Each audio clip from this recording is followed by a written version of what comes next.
M I actually the strongest के episode 5 की शुरुआत में हम लोग क्वीन कॉन्सोर्ट को देखते हैं, जो कि कुछ लोगों से कहती है कि तुम्हारे क्या एक्सक्यूज हैं। जिस पर एक बंदा बताता है कि एक मैन है जो कि अपने आप को ब्लैक नाइट कहता है। वो बॉर्डर प्रोविंस के सारे चोरों के पीछे पड़ा है और ये भी हो सकता है कि समनर यूनिट को हराने वाला ब्लैक नाइट ही है। मैं प्रॉमिस करता हूँ कि ये सब करने के लिए मैं उसे सबक जरूर सिखाऊंगा। ये सुनकर क्वीन गुस्सा हो जाती है और वो उसके ऊपर ड्रिंक फेंक देती है और कहती है कि तुम्हारा कुछ नहीं हो सकता। क्या तुम भूल रहे हो कि ये तीसरी बार हो रहा है, तुमसे एक छोटी सी बच्ची नहीं मरती है। उस बच्ची का नाम शार्लेट जेनफिक्स है। वो बड़ी होकर जोरो मेरे लिए खतरा बनेगी। ये ब्लैक नाइट जो भी है वो काफी ज्यादा रेकलेस है। वो मेरे यानी फ्लैश प्रिंसेस के रास्ते के बीच में आना चाहता है। क्वीन अब अपनी तलवार उठाकर कहती है कि मैं अपने हाथों से ब्लैक नाइट को मार दूंगी, इसी होली तलवार से जिससे मैंने डीमन किंग को मारा था। तभी अचानक से वहाँ पर ब्लैक नाइट की आवाज आती है जो कि क्वीन को कहती है चलो फिर आकर लड़ो। ये सुनकर क्वीन और बाकी सभी लोग पूछते हैं कि वहाँ पर कौन है। इतने में हम लोग हार्टो को देखते हैं जो कि अपने बैरे मैजिक का यूज करके सभी सोल्जर्स को बेहोश कर देता है और अब वो खुद सामने आता है और कहता है कि मैं ब्लैक नाइट हूँ, मैं आ गया हूँ। क्वीन अब उसे कहती है कि तुम अंदर कैसे है, बाहर तो काफी सारे बैरियर लगे हुए हैं। जिस पर हारुतो कहता है वो कमजोर सी चीज, मैं उन्हें तोड़कर आ गया हूँ। ये सुनकर क्वीन कहती है तुम वही ब्लैक नाइट हो ना जिसके बारे में सभी लोग बात कर रहे हैं, तुम मेरे रास्ते के बीच में क्यों आ रहे हो, तुम्हें अब इसका नुकसान सहना पड़ेगा। ऐसा बोलकर वो हारुतो के ऊपर हमला करने वाली होती है। ये देखकर हारुतो भी शॉक हो जाता है और कहता है कि क्वीन तो एक ही बारी में 3 मैजिक सर्कल यूज कर रही है। क्वीन कॉन्सर्ट अपने मैजिक का यूज करके अब हारुतो को एक पानी के बबल के अंदर डाल देती है जिसमें हारुतो डूबने लगता है। ये देखकर क्वीन हंसने लगती है और कहती है वहीं पर रहो और वहीं पर डूबो। तभी हारुतो अपने पैरों के नीचे एक बैरियर बनाता है और छलांग मारकर बाहर आ जाता है। ये देखते क्वीन वापिस हमला कर देती है।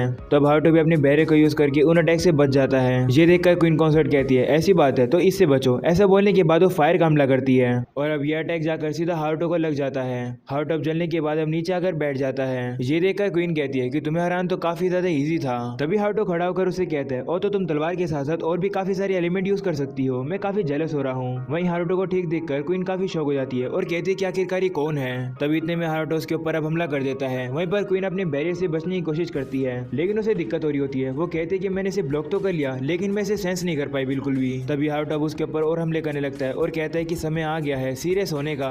ऐसा बोलकर वो क्वीन के ऊपर लगातार काफी सारे हमले करने लगता है जिन्हें क्वीन भी ब्लॉक करती है। वो कहती है कि इसका माना लेवल तो काफी अमेजिंग है, अगर ऐसे चलता रहा तो मेरा माना खत्म हो जाएगा।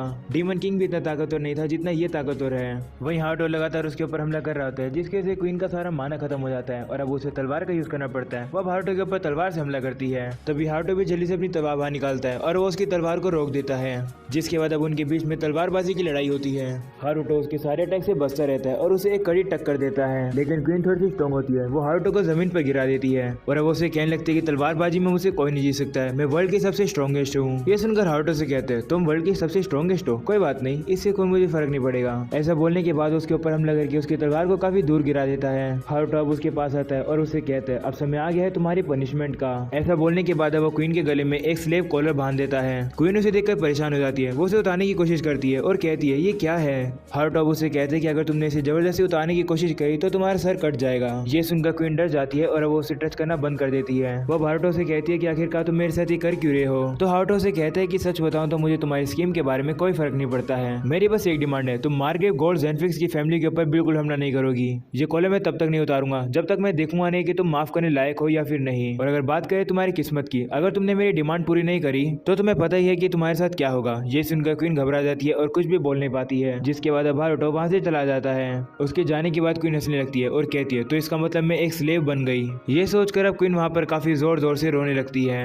वहीं अब दूसरी तरफ हम लोग हारुतो और फ्ले को जाता हुआ देखते हैं। फ्ले हारुतो की तारीफ करते हुए कहती है कि आपने क्वीन के साथ काफी अच्छा किया। तो अब हारुतो से कहते हैं कि थोड़े समय के लिए शांति रहेगी लेकिन फिर भी हम लोग को चौकन्ना रहना होगा, अगली बार मैं क्वीन को रहम नहीं दिखाऊंगा। जिस पर फ्ले कहती है ठीक है, मैं उस दिन का वेट करूंगी। और अब अगली सीन में हम लोग देखते हैं 5 साल बीत जाते हैं जहाँ पर हारुतो, फ्ले और शार्लेट बाहर बर्फ में खेलने आए हैं। वहीं हारुतो कहने लगता है शायद से मैं क्वीन को रोकने में कामयाब हो गया क्योंकि तब से क्वीन ने कुछ भी नहीं किया है और हमारे बीच में बिल्कुल भी इंटरफेयर नहीं किया और तब से लेकर अब तक 5 साल होने वाले हैं और मैं 15 साल का होने वाला हूँ। यहाँ पर तो विंटर्स में काफी ठंड रहती है, मैं अपने रूम में रहना चाहता हूँ। तभी शार्लेट हारुतो को बर्फ से बना हुआ एक ब्रोच दिखाती है। ये देखकर फ्ले भी शार्लेट की तारीफ करती है और कहती तुम्हारा अच्छा है लेकिन मेरा तो उससे भी ज्यादा अच्छा है, ये देखो। उसे देखकर हारुतो और शार्लेट काफी ज्यादा शौक हो जाते हैं और उसे कहते हैं कि तुमने तो ये काफी कमाल का कैसल बनाया बर्फ से। जिसके बाद वो फ्ले से कहता है कि क्या तुम्हें इन कपड़ों में ठंड नहीं लग रही है। वहीं पर फ्ले ठंड से कांपते हुए कहती है कि मैं इन कपड़ों को चेंज कैसे कर सकती हूँ, ये पहले कपड़े हैं जो कि आपने मुझे दिए थे, मैंने चेंज कैसे कर लूंगी। ये सुनकर हारुतो से कहता है कि तुम एक बेवकूफ हो। ऐसा बोलने के बाद अब हारुतो अपने मैजिक का यूज करके उसे कपड़े पहना देता है गर्म वाले।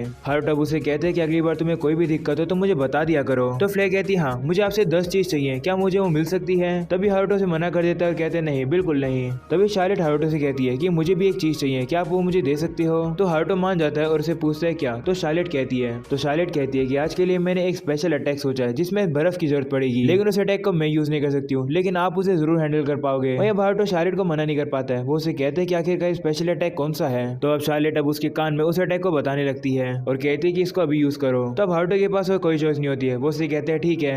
जिसके बाद अब हारुतो आगे जाता है और अब अपने बेरे मैजिक का यूज करके एक ड्रिल बना देता है और अब वो साथ में अजीब अजीब पोज करने लगता है जिसे शार्लेट ने उसे करने के लिए कहा था, लेकिन वो पोज हारुतो को बिल्कुल पसंद नहीं है, उसे वो करने में शर्म आ रही होती है। जिसके बाद अब हारुतो उस ड्रिल का यूज करके जमीन के अंदर काफी बड़ा छेद कर देता है। ये देखकर शार्लेट काफी ज्यादा खुश हो जाती है और वो हारुतो को आकर गले लगा लेती है। वहीं अब हारुतो मन में कहता है कि ये सब वो करना तो नहीं चाहता था, लेकिन शार्लेट को खुश करने के लिए उसने ये सब कर दिया। तभी अचानक से हारुतो के मॉम और डैड वहाँ पर आ जाते हैं, जो कि उस बड़े से गड्ढे को देखकर कहते हैं कि ये किसने किया। ये देखकर शार्लेट हारुतो के कान में कहती है जल्दी कुछ करो, नहीं तो आपकी आइडेंटिटी रिवील हो जाएगी। जिस पर हारुतो भी कहते हैं हाँ तुम सही कह रही हो। हारुतो अब अपने मैजिक का यूज करके ब्लैक नाइट को ले आता है और अपने मॉम और डैड को कहते हैं कि ये गड्ढा इसने किया है। जिसके बाद वो ब्लैक नाइट उड़कर वहाँ से चला जाता है और अब हारुतो अपने मॉम और डैड को बताता है कि ब्लैक नाइट यहीं से जा रहा था और वो बस हमें अपना स्पेशल अटैक दिखा रहा था। ये सुनकर हारुतो के डैड को कुछ भी समझ नहीं आ रहा था कि वो इस बात पर क्या रिएक्ट करें, लेकिन अब वो इस बात को जाने देते हैं। और अब अगले सीन में हारुतो अपने डैड से पूछते हैं कि क्या हाल फिलहाल में कोई इंसिडेंट हुए हैं, जिस पर उसके डैड कहते नहीं मुझे तो ये भी समझ नहीं आ रहा कि क्वीन कॉन्सर्ट को क्या हुआ, लेकिन काफी समय से शार्लेट के ऊपर हमला नहीं हुआ, ये काफी अच्छी बात है। और तो और क्वीन काफी सालों से लोगों के सामने भी नहीं आई है। अफवाह यह है कि अचानक से उसने स्लेव कॉलर पहनना शुरू कर दिया। पहले तो लोगों को लगा था कि ये कोई फैशन है या फिर एक्सीडेंटली उसने खुद ही पहन लिया और वो उसे उतार नहीं पा रही है, और ऐसा हो सकता है कि किसी ने वो कॉलर उसे पहनाया हो। ये सुनकर हारुतो काफी रिलीफ फील करता है कि क्वीन कोई भी उल्टे काम नहीं कर रही है और अब इसका ये मतलब है कि हारुतो अपनी शर्ट इन जिंदगी जी पाएगा।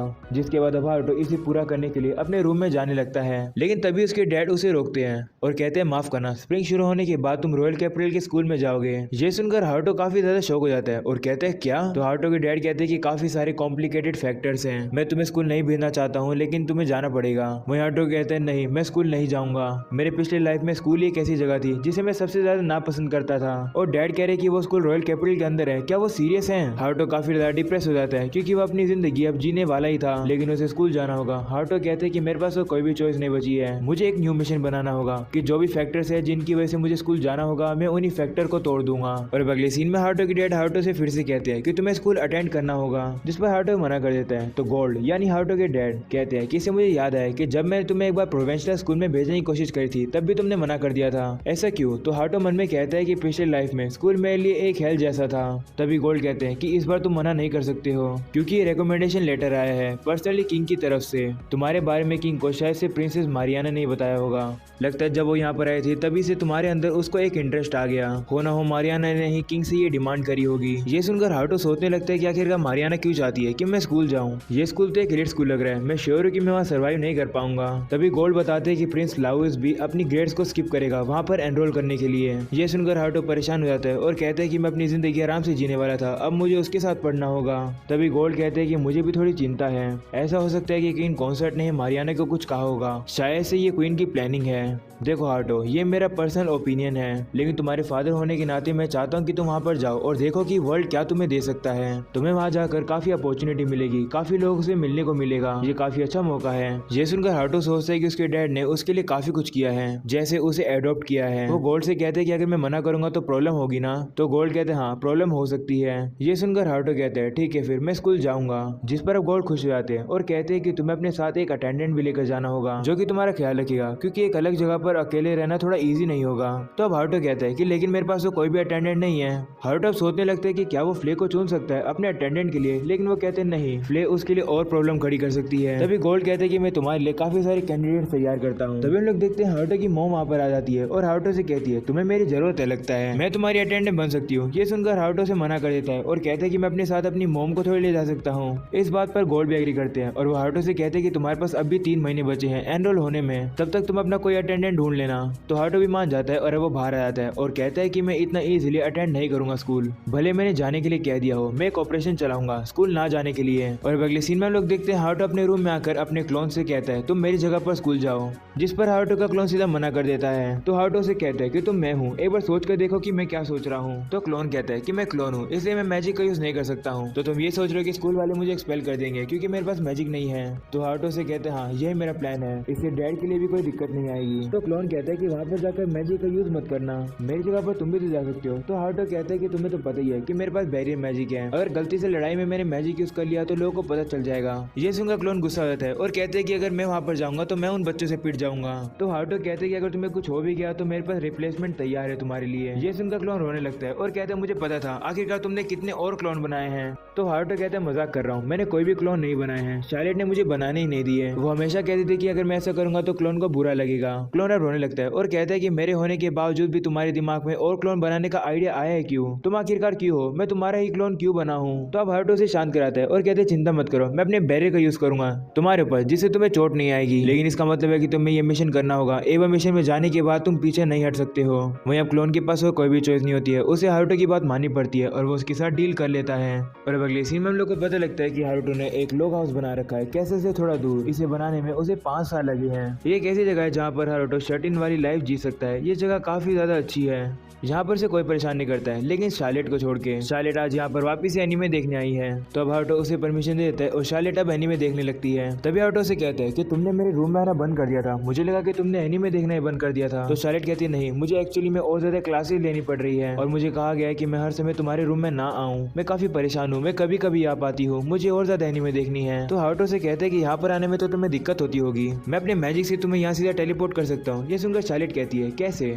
तो हारुतो उसे एग्जाम्पल दिखाता है, वो अपने बैरियर के जरिए एक बॉल को फेंकता है और वो बॉल शार्लेट के पास वाले बैरियर से निकल कर आ जाती है। ये देखकर शार्लेट और फ्ले कहती है कि ये तो काफी कमाल की चीज है। वहीं हारुतो कहता है कि मैंने इसे टेस्ट कर लिया है कि ये लॉन्ग डिस्टेंस के लिए सेफ है या फिर नहीं, लेकिन एक प्रॉब्लम है, मैंने कभी भी इसे एक जिंदा पर्सन के ऊपर ट्राई नहीं किया। तभी फ्ले कहती है अगर ऐसी बात है तो आप अपने क्लोन का क्यों नहीं यूज करते हो? आपने उसे यूज करने के लिए तो क्रिएट किया था ना, उसे यूज करो। तो हारुतो कहते हैं हाँ तुम सही कह रही हो, चलो इसे ट्राई करके देखते हैं। हारुतो अब अपने मैजिक का यूज करके अपने क्लोन के पास पहुंच जाता है। वहीं पर क्लोन हारुतो को देख कर डर जाता है। तो हारुतो कहता है डरो मत, ये मैं हूँ, क्या तुम इस चीज का यूज करके यहाँ पर आ सकते हो? ये सुनकर क्लोन कहता है क्या तुमने मुझे पागल समझा है? मैं कोई चूहा नहीं हूँ जिस पर तुम एक्सपेरिमेंट कर रहे हो। ये सुनकर हारुतो को गुस्सा आता है, वो उसे कहता है चुपचाप से यहाँ पर आओ। जिस पर क्लोन कहते हैं कि अगर ऐसी बात है तो तुम यहाँ पर क्यों नहीं आ जाते हो? मुझे पता है तुम नहीं आ सकते क्योंकि तुम्हें डर लग रहा है कि तुम कहीं डायमेंशन के अंदर ना फंस जाओ। तुम कितने डरपोक हो, तुम मेरी लाइफ खतरे में डालना चाहते हो इसके लिए। ये सुनकर फ्ले को काफी गुस्सा आ जाता है और उस मैजिक के जरिए अंदर चली जाती है। अंदर पहुंचने के बाद वो स्कॉपी को उठाकर सीधा उस मैजिक के अंदर फेंक देती है, जिसकी वजह से वो क्लोन वहाँ पर आकर गिरता है काफी जोर से, जिसके बाद फ्ले भी वापस आ जाती है। वहीं शार्लेट क्लोन से कहती है कि क्या तुम ठीक हो? वहीं क्लोन को लगता है कि शार्लेट तो एक एंजल है। तभी फ्ले हारुतो से कहती है कि टेलीपोर्टेशन काम कर रहा है, इसका मतलब ये एक्सपेरिमेंट सक्सेसफुल है। जिस पर हारुतो कहते हैं हाँ। और अब अगले सीन में हम लोग देखते हैं कि हारुतो एक डोर बना देता है जिसका यूज करके वो लोग कैसल से सीधा यहाँ पर आ सकते हैं। तभी क्लोन इस डोर का यूज करता है और वहाँ से चला जाता है। जिसके बाद अब हारुतो को अचानक से याद आता है कि उसे तो एक अटेंडेंट ढूंढना था। और अब इसी के साथ हो जाता है ये एपिसोड यहीं पर खत्म।